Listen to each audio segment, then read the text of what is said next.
দেখতে দেখতে দুর্গাপুজোটা ঘরের কোনায় চলে আসলো।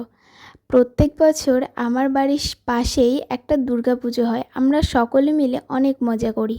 আমি যেহেতু গ্রামের মেয়ে, তাই আমি কোথাওই যাই না। আমি সবসময় আমার বাড়ির পাশেই প্যান্ডেলে সকলে মিলে আনন্দ ও খেলাধুলা করেই কাটাই 5টা দিন।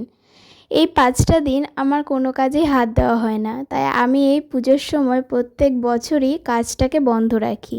কিন্তু আগের যে করা ভিডিওগুলো সেগুলোকে টুকটুক করে তোমাদের কাছে পোস্ট করি।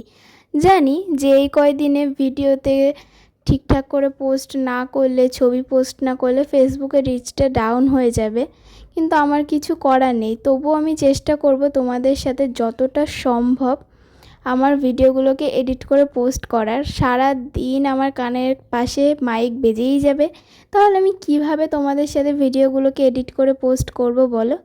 তবুও আমি আগের থেকেই চেষ্টা করব ভিডিওগুলোকে এডিট করে রাখার, তারপরে পরপর তোমাদের সাথে প্রত্যেক দিন একটা করে ভিডিও পোস্ট করার। এই কেকের ভিডিওটা আমার বেশ কয়েকদিন আগেকারই একটা অর্ডার ছিল।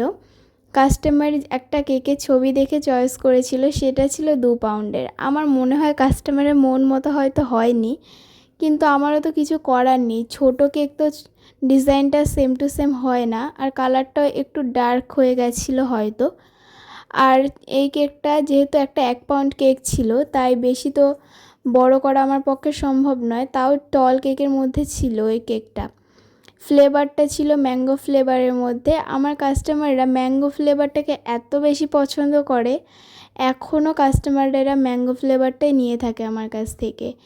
এই ডিজাইনটা আমি এর আগেও একটা কেকে করেছিলাম, সেটা কোনো কাস্টমাইজ ডিজাইন ছিল না, নিজের মন থেকেই করেছি। আর আজকের কেকটা একটা কাস্টমাইজ ডিজাইন ছিল, তবুও আমি এটা সেম টু সেমই করে দেওয়ার চেষ্টা করেছি। জানি না কাস্টমার কতটা স্যাটিসফাইড হয়েছে। কাস্টমার বলল তো যে পছন্দ হয়েছে।